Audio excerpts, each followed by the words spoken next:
मिट्ठू मिट्ठू तोता डाली ऊपर सोता, हरी मिर्ची खाता। नहीं नहीं, हरी मिर्ची तीखी लगती है बुढ़िया। अरे बदमाश, ऐसे कौन बात करता है? मैं करता हूँ। ऐसी बात नहीं करते, अच्छे से बात करते हैं। ठीक है, पर मैं तुमसे बात नहीं करूँगा। क्यों? तुमने कहा ना अच्छे से बात करते हैं, लेकिन तुम तो बहुत बुरी हो बुढ़िया। अरे मैंने तेरा क्या बिगाड़ा है रे मिट्ठू? कल ही पड़ोसी की छत पे सूख रही डाल ले आई थी तुम। सावन का महीना पवन करे शोर, डाल उठा के ले आई बुढ़िया कैसी चोर। अरे अरे मिट्ठू चक्रवर्ती, इतने जोर से मत बोल, सब सुन लेंगे। मेरी एक शर्त है। अबे तोते कहीं के, चल बोल। एक तो मुझे देख के कोई सीटी नहीं मारेगा, मुझे पसंद नहीं है। दूसरा, मैं घर में रहूंगा, पिंजरे में नहीं। हाँ चल मान लूंगी, पर कहीं उड़ मत जाना। पागल हूँ क्या? यहाँ पोपट को फोकट में खाना मिलता है, तुम मेरी शर्त मानती हो? अरे जंगल में दंगल करने क्यों जाऊंगा, जब इधर ही मंगल हो रहा हो तो। तू तो बहुत चतुर है रे। हाँ हाँ, सीखो कुछ मुझसे। अरे ज्यादा चोंच मत चला, ले पिंजरे से बाहर आ जा। और जोर से मत बोलना चोरी के बारे में, बाबूजी सुन लेंगे तो लड़ाई हो जाएगी घर में। तू चाहता है कि घर में लड़ाई हो? हाँ चाहता हूँ चाहता हूँ चाहता हूँ। लड़ो लड़ो लड़ो, बहुत मजा आएगा। लड़ते हुए लोग, बेवकूफ लोग मुझे अच्छे लगते हैं। अरे राम राम राम, कैसा मिट्ठू है रे तू? बुढ़िया बुढ़िया रोटी चोरी करती खोटी, राम राम करती पर उल्टे काम करती। ए मिट्ठू, अंदर कर दूंगी। बाहर निकल के जुबान फड़फड़ाएगा तो पिंजरे में पंख फड़फड़ाने पड़ेंगे, समझे? माफी चाहता हूँ बुढ़िया, माफ कर दो। और ये बुढ़िया बुढ़िया मत बोला कर मुझे।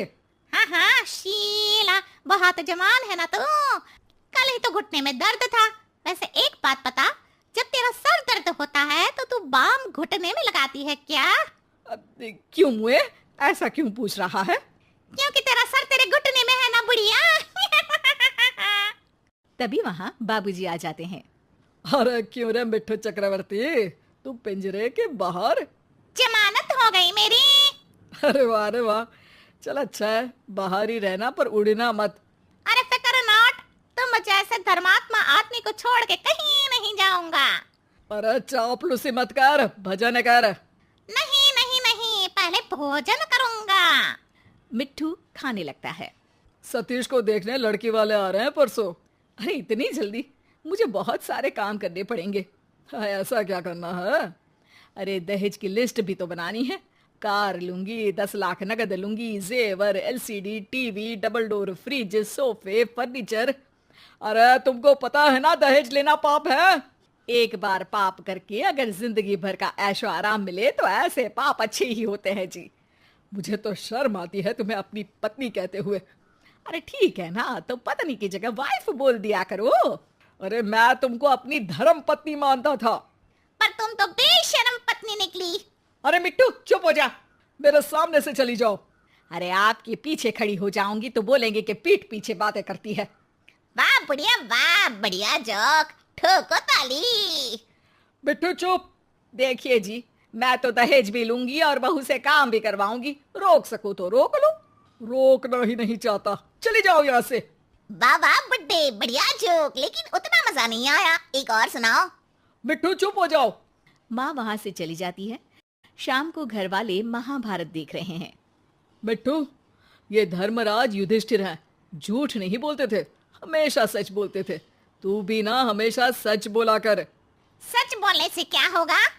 अरे पुण्य मिलेगा, स्वर्ग मिलेगा। अरे तुमसे क्या मिलेगा? अभी की बात करना बुड्ढे।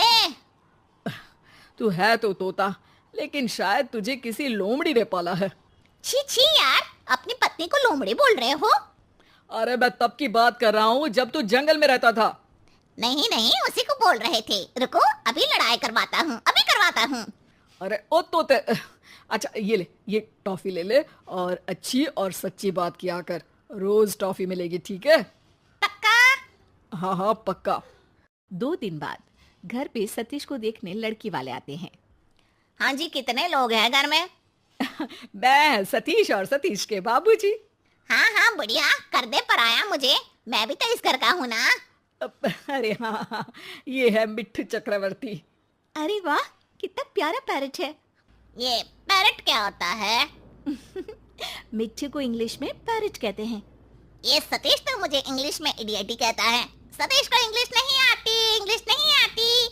देख बुढ़िया, तेरा पैसा डुबा रहा है तेरा बेटा। मिट्ठू, हम बात कर ले या तू ही करेगा? अरे चुप भी रहना थोड़ी देर। हमें तो लड़की पसंद है जी, सतीश को भी पसंद है। लड़की से भी पूछ लो एक बार, उसको तुम पसंद हो या नहीं? अरे चुप कर मुँह, बना दूंगी एक। क्या? अब टॉफी टॉफी दूंगी। ये खा और चुप रह। सच की आवाज दबाने के लिए रिश्वत दी जा रही है। तुम्हें क्या लगता है एक टॉफी से तुम मुझे खरीद लोगी? 2 टॉफी लूंगा। बहन जी, आपकी कोई मांग हो तो? अरे माँ जी, मांग तो लड़की की रहती है ना, जो लड़का भरता है। अरे सतीश बेटा, तू रहने दे। नहीं नहीं नहीं, मांग तो नहीं है, पर क्या बहन जी? पर क्या? पर क्या बोलिए ना। पर दहेज लूंगी, दहेज लूंगी। अरे चुप मिट्ठू, वरना आज ही जंगल में छोड़ आऊंगा। अरे कल तो युधिष्ठिर बनने का, सच बोलने का बोल रहे थे। आपकी टॉफी खाई है, झूठ नहीं बोलूंगा। अरे बेटा मिट्ठू, देखिए देखिए, बुढ़िया को कार चाहिए, क्योंकि सतीश की हैसियत नहीं है खरीदने की। बुढ़िया को डबल डोर फ्रिज चाहिए, 10 लाख रुपया भी चाहिए, क्योंकि जैसे बेबी को बेस पसंद है, वैसे ही बुढ़िया को कैश पसंद है। फ्री फुकट का ऐश पसंद है। मिट्ठू, अब तो तेरी खैर नहीं है। बुढ़िया, तेरे हाथ नहीं पहुंचेंगे। ज्यादा नाटक किए तो छत पे से जो चोरी की थी वो भी बता दूंगा। चोरी? हाँ हाँ, पड़ोसियों की दाल चुरा लेती है और पकाते वक्त शिकायत भी करती है कि कैसी सस्ती दाल खाते हैं पड़ोसी। और पता है अब तक इस घर में काम वाली बाई क्यों नहीं आई? क्यों नहीं आई? क्योंकि तुम्हारा इंतजार था। मिट्ठू की बात सुन के लड़की वाले वहां से चले जाते हैं। अरे क्या बिगाड़ा था रे हमने तेरा? एक तो तुझे पाला, खाना खिलाया, तेरी हर शर्त मानी, फिर भी तूने हमारा काम बिगाड़ा। सच बोलना चाहिए बुढ़िया, बाबूजी ने कहा था। अरे ठीक ही तो है, लड़की को झूठ बोल के इस घर में ले आते तो पाप ही लगता ना। शाबाश मिठू, चाहे खुद का नुकसान हो रहा हो, पर हमेशा सच बोलना चाहिए। अरे चल चल बुड्ढे, अपने बाप को मत सिखा। तुझे सच बोलना तो सिखा दिया, अब तेरी बदतमीजी भी छुड़वानी पड़ेगी मुझे। चलो, मैंने सच बोला, अब तुम अपना वादा भी निभाओ। टॉफी कहाँ है मेरी? बाबूजी मिट्ठू को टॉफी देते हैं। टॉफी खाते हुए मिट्ठू बोलता है, मिट्ठू मिट्ठू तोता, मीठी टॉफी खाता, किसी से नहीं डरता, सच्ची बात करता। नैना एक पढ़ी लिखी और सुलझे हुए विचारों वाली लड़की थी। उसकी शादी विशाल से हुई थी। ससुराल में उसके पति विशाल के अलावा उसकी सास ससुर भी उनके साथ ही रहा करते थे। नेहा की सोच जितनी सुलझी हुई और आजाद थी, उसकी सास रंजना उतनी ही पुराने ख्यालों और पिछड़ी सोच वाली महिला थी। जमाना चाहे जितना भी आगे बढ़ गया हो, वो आज भी पुराने तौर तरीकों को ही सही मानती थी। दोनों सास बहू की सोच में जमीन आसमान का अंतर होने के कारण उन दोनों की कभी भी पटती नहीं और दोनों एक दूसरे से कुछ उखड़ी उखड़ी सी रहती थी। शादी को कुछ दिन बीते तो नैना की तबीयत कुछ खराब सी रहने लगी। जल्दी नैना ने अपनी प्रेगनेंसी की खबर सुनाई, जिससे पूरे परिवार में खुशी की लहर दौड़ गई। देख बहू, वैसे तो मैं जानती हूँ कि तू बहुत हाई फाई पढ़ाई करके आई है और खुद को बहुत होशियार समझती है, लेकिन फिर भी मैं सास हूँ। मेरा फर्ज बनता है कि मैं तुझे सही गलत बताऊँ। और आने वाला बच्चा सिर्फ तेरा तो होगा नहीं, हमारे खानदान का अंश होगा वो। इसलिए मैं तुझे कुछ बातें बता रही हूँ, अब से तुझे उन बातों का ख्याल रखना है। कौन सी बातें मम्मी जी? पहली बात तो यह है कि तुझे अब सुबह उठकर रोज की तरह चाय नहीं पीनी। सुबह उठकर सबसे पहले कोई सफेद चीज खानी है। ये क्या बात हुई मम्मी जी, और उससे क्या होगा? कर देना वही अनाड़ियों वाली बात। तेरे जैसी शहर की पढ़ी लिखी लड़कियां ना पढ़ाई का बहुत घमंड दिखाती है, लेकिन दुनियादारी की समझ जीरो होती है तुम लोगों में। अरे इतना भी नहीं समझती। अगर तू सुबह उठकर चाय पिएगी तो होने वाले बच्चे पर इसका गलत असर होगा और वो भी काला ही पैदा होगा। हैं? कैसी बेतुकी की बातें कर रही हैं आप? सफेद चीजें खाने से बच्चा सफेद हो जाएगा और काली खाने से काला। ये कौन सा विज्ञान है भाई? एक बार को मैं ये बात मान भी सकती हूँ कि चाय में कैफीन होती है जो कि बच्चों के लिए नुकसानदायक होती है, इसलिए हमें प्रेगनेंसी में चाय नहीं पीनी चाहिए, लेकिन चाय पीने से बच्चा काला हो जाएगा, ये लॉजिक तो बहुत ही बेतुका है मम्मी जी। नैना की बात सुनकर उसकी सास मुंह टेढ़ा कर लेती है। तू ना ज्यादा होशियारी मत दिखा, अपनी ये डिग्रियों की नॉलेज ना अपने ऑफिस में जाकर दिखाया कर। बड़े बूढ़ों की बातें कभी भी गलत नहीं होती, हमने दुनिया देखी है, आई बड़ी हमें सिखाने वाली। और हाँ एक बात और, अब ये मुंह फाड़ फाड़ कर खाना खाना छोड़ दे। प्रेग्नेंट औरतें ऐसा मुंह फाड़ कर खाना नहीं खाती, वरना होने वाले बच्चे का मुंह बहुत बड़ा और बेढंगा हो जाता है।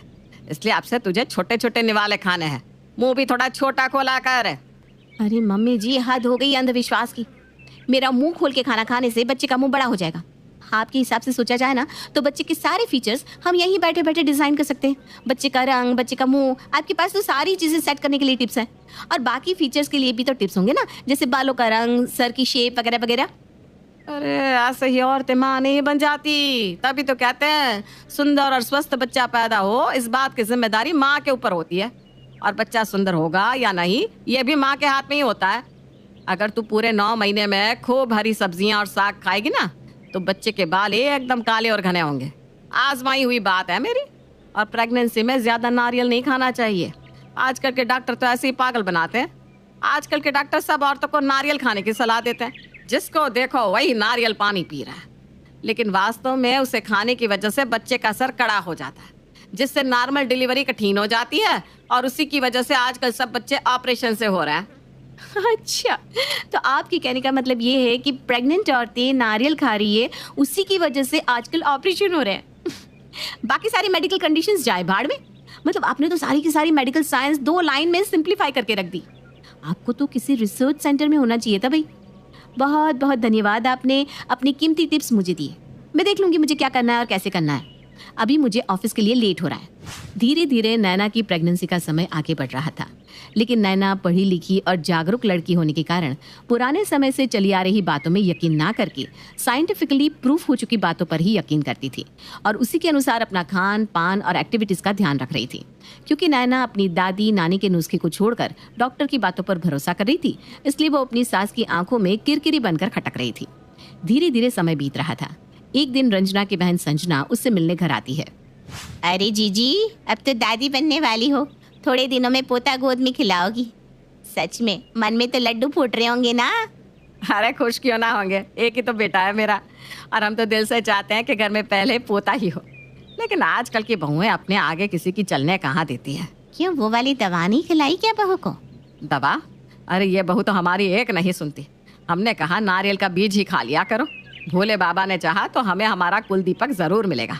पता है क्या बोली? कहने लगी दीपक हो या दीपिका, मैं अंतर नहीं समझती, और क्या फर्क पड़ता है कि लड़की हो या लड़का। अरे जीजी, ऐसे कौन बात करता है?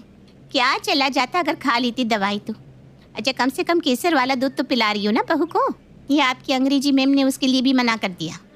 आपकी बहू का रंग तो कुछ खास साफ है नहीं, कहीं बच्चा माँ पर ही चला गया तो? अरे बहना, क्यों तू मेरे जख्म हरे कर रही है?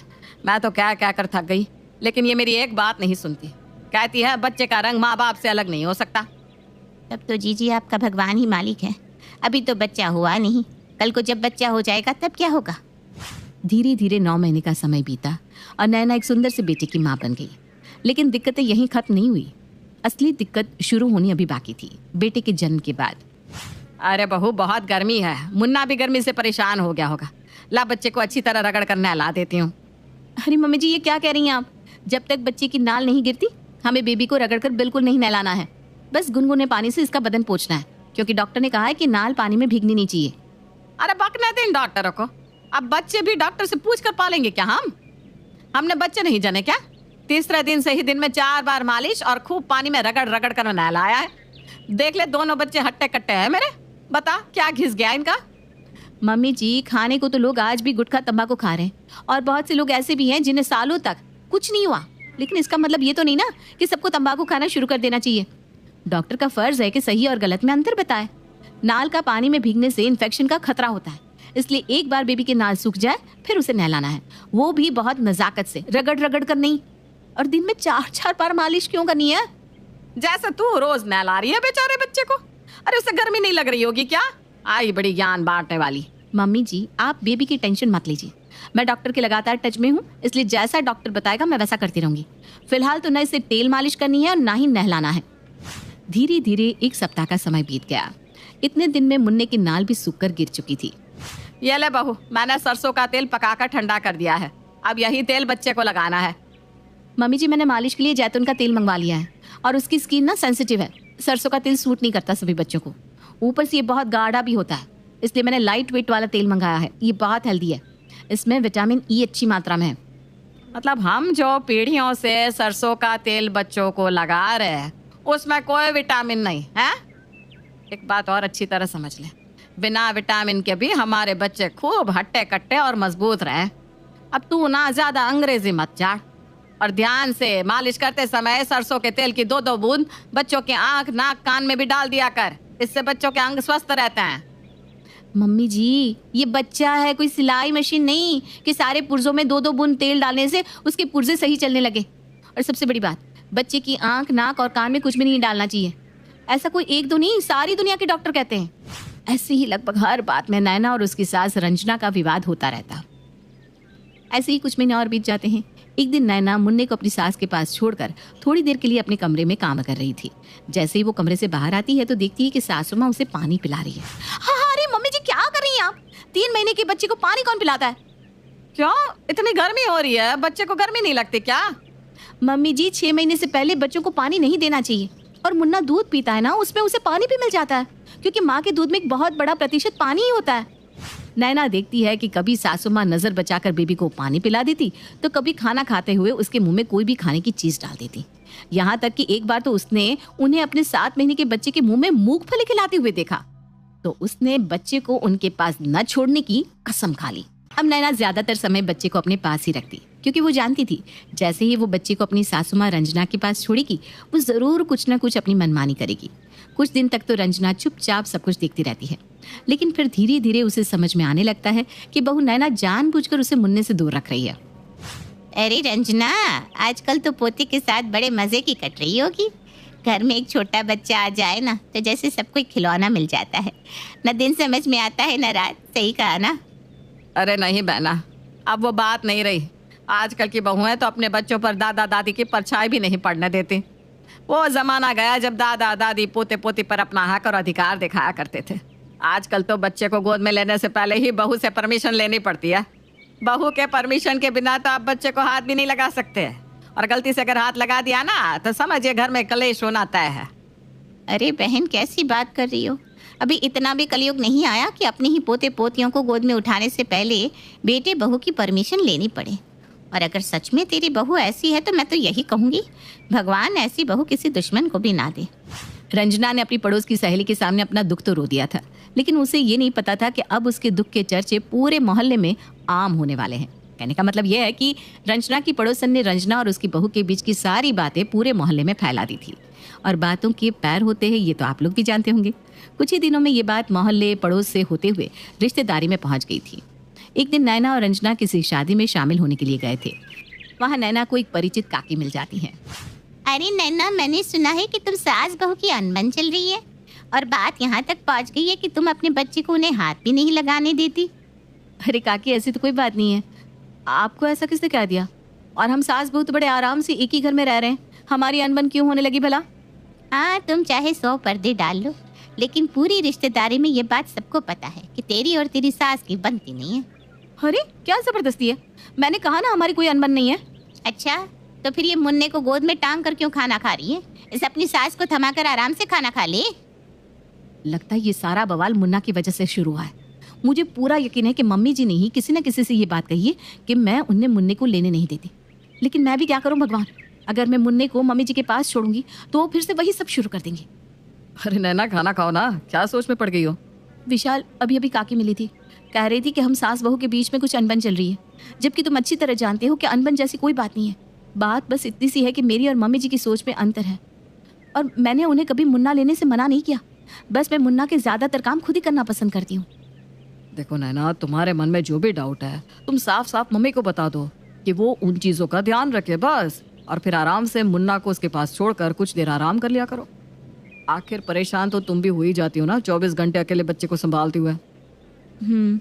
शायद तुम ठीक कह रहे हो। ठीक है, मैं कल ही मामी जी से बात कर लेती हूँ। अगले दिन, मामी जी लीजिए, आप मुन्ना की मालिश कर दीजिए, मैं तब तक आराम से नहा कर आती हूँ। बहू की बात सुनकर सास रंजना बहुत खुश हो जाती है और खुशी खुशी पोते की मालिश करने लगती है। थोड़ी देर बाद, मम्मी जी आप मुन्ना को खाना खिलाकर सुला देना, मैं जरा अपनी सहेली से मिलकर आती हूँ। अपनी 1 साल की बेटी को सास के पास छोड़कर नैना अपनी सहेली से मिलने चली जाती है। खाने का समय हो गया है, बहू ने कहा था मुन्ना को खाना खिलाने के लिए। रंजना एक कटोरी में दाल चावल लेकर मुन्ना के पास जाती है, लेकिन मुन्ना मुंह के पास खाना जाते ही हाथ मारकर चम्मच को गिरा देता है। कुछ ही देर में रंजना बिल्कुल परेशान हो गई थी।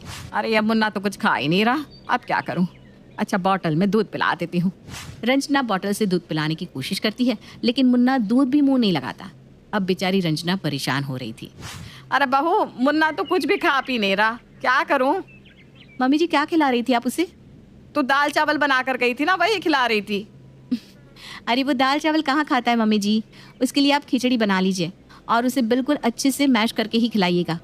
अच्छा ठीक है, बना देती हूँ। बहू के बताया अनुसार रंजना मुन्ना के लिए खिचड़ी बनाती है और जैसे ही उसे खिलाने लगती है मुन्ना जोर जोर से रोने लगता है।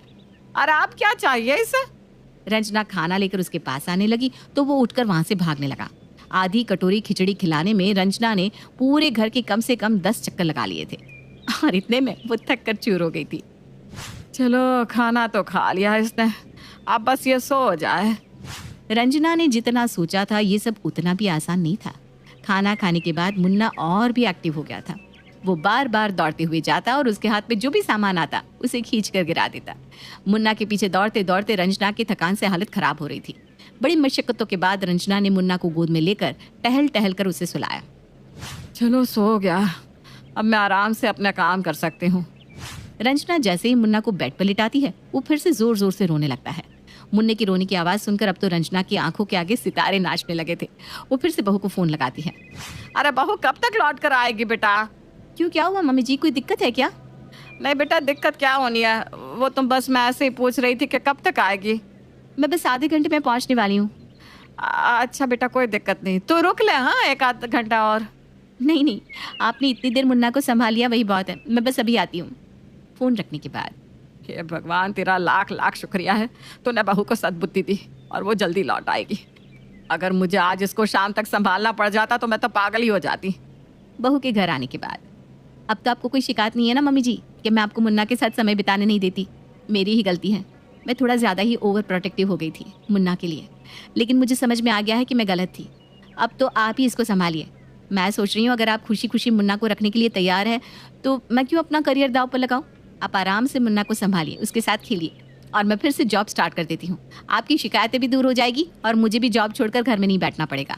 और सच बताऊँ, आज मैं अपनी सहेली के यहाँ जॉब के लिए ही बात करने गई थी।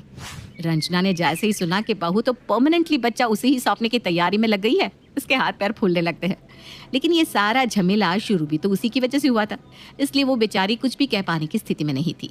अगले दिन शाम को 7 बजे, मम्मी जी मैं और विशाल मूवी देखने जा रहे हैं, थोड़ा लेट हो जाएगा, मुन्ने को आप देख लेंगी ना? हाँ हाँ बेटा क्यों नहीं। नैना और विशाल तो मूवी के लिए निकल जाते हैं। पीछे से रंजना की फिर से वही हालत। मुन्ना को संभालते, खाना खिलाते, सुलाते सुलाते उसकी हालत बिल्कुल पस्त हो चुकी थी। इसी तरह नैना और विशाल अपने बेटे को ज्यादातर माँ के पास ही दे दिया करते थे।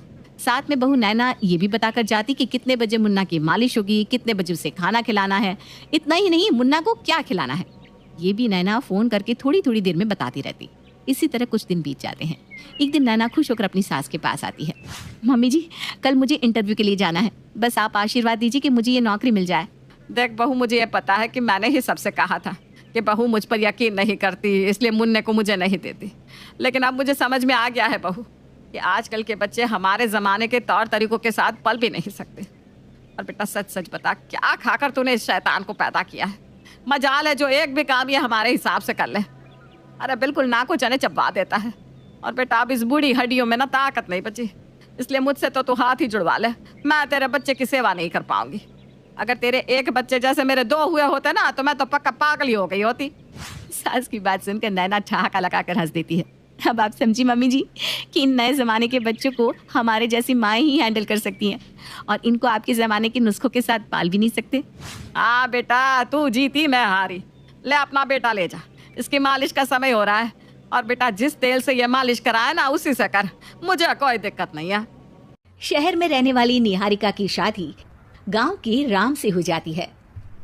निहारिका को ज्यादा किसी चीज का शौक नहीं होता, जिस वजह से वो ससुराल में खुशी से रह रही होती है। लेकिन गोलगप्पों का प्यार सबको बहुत परेशान करता है। देखो जी, हमारी शादी को ना 1 हफ्ता हो गया और मुझे गोलगप्पे खाए हुए पूरे 7 दिन बीत गए। इतने लंबे समय तक अपने गोलगप्पों के बिना मैं आज तक नहीं रही।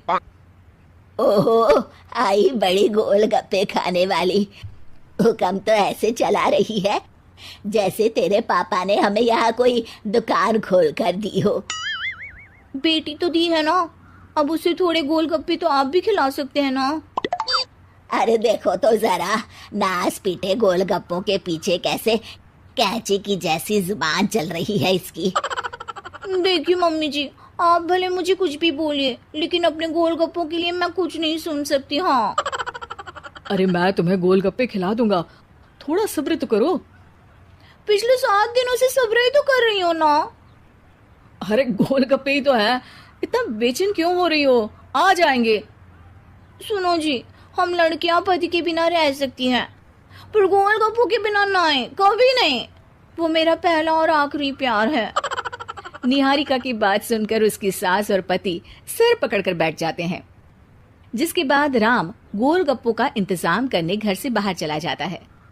कुछ देर बाद वो गोलगप्पे लेकर घर वापस आता है, जिन्हें देखकर निहारिका सारे काम छोड़कर खुशी से भागते हुए राम के पास आती है। तुम आ गए? इतनी देर क्यों लगाई? पता है ना मैंने तुम्हें कितना मिस किया। अरे थोड़ी देर पहले ही तो घर से गया था। क्या तुम? अरे मैं तो अपने गोलगप्पों से बात कर रही हूँ, तुमसे नहीं। निहारिका का गोलगप्पों के लिए ऐसा प्यार देखकर राम हैरान रह जाता है। अब वो गोलगप्पों को प्लेट में अच्छे से सजाकर उन्हें खाने बैठती है, लेकिन पहला गोलगप्पा खाते ही वो गुस्से में प्लेट खिसका देती है। ये कैसे घटिया गोलगप्पे उठा कर ले आए? न पानी में स्वाद, न गोलगप्पों में। हाय हाय, महारानी के नखरे तो देखो, इन्हें गोलगप्पे में भी अलग अलग स्वाद चाहिए। ठीक है, आप लोग इस पर बहस मत शुरू कर देना, मैं ना कल दूसरी जगह से खरीद लाऊंगा, ठीक है? अगले दिन राम निहारिका के लिए गांव में दूसरी दुकान से गोलगप्पे खरीद कर लाता है, पर उसे वो भी पसंद नहीं आते। जिसके बाद बहुत दिनों तक यही सिलसिला चलता रहता है, जिसमें राम अपनी पत्नी के लिए दूसरे गांव तक जाकर वहां से भी गोलगप्पे खरीद कर लाता है। पर निहारिका को कहीं के कोई भी गोलगप्पे पसंद ही नहीं आते। तुमको तो अच्छे गोलगप्पे की पहचान करना आता ही नहीं है। तुमको गोलगप्पे का प्यार पता ही नहीं है, तुमसे कुछ होता ही नहीं है। अरे तुमसे बहुत होता है तो तुम खुद कर लो ना। सास की बात पर निहारिका बैग पैक करके घर से जाने लगती है, जिस पर राम उसे रोकते हुए कहता है, अरे इतनी सी बात पर कोई घर छोड़कर जाता है क्या? मैं कल शहर जाकर तुम्हारी पसंद के गोलगप्पे ले आऊंगा, ठीक है? आपको कहीं जाने की जरूरत नहीं है, मैं ही शहर चली जाती हूँ और घर छोड़कर नहीं जा रही, गोलगप्पे खाने जा रही हूँ। ये कहकर निहारिका शहर में अपने पापा के घर चली जाती है, जहां पर वो सुबह के नाश्ते से लेकर रात के खाने तक में मन और पेट भर कर गोलगप्पे खाती रहती है, जिससे उसकी तबीयत खराब हो जाती है और उसे अस्पताल में एडमिट करना पड़ता है। फूड पॉइजनिंग है, जंक फूड बिल्कुल बंद करना होगा। लो, बहुत गोलगप्पे गोलगप्पे करती रहती थी, कर दिया ना गोलगप्पे ने बीमार। और खाओ अब। माँ, इसके बारे में हम घर जाकर बात करेंगे। कुछ दिनों में निहारिका ठीक होकर अपने ससुराल वापस आ जाती है, जिस पर एक बार फिर सास बहू की नोकझोंक शुरू हो जाती है।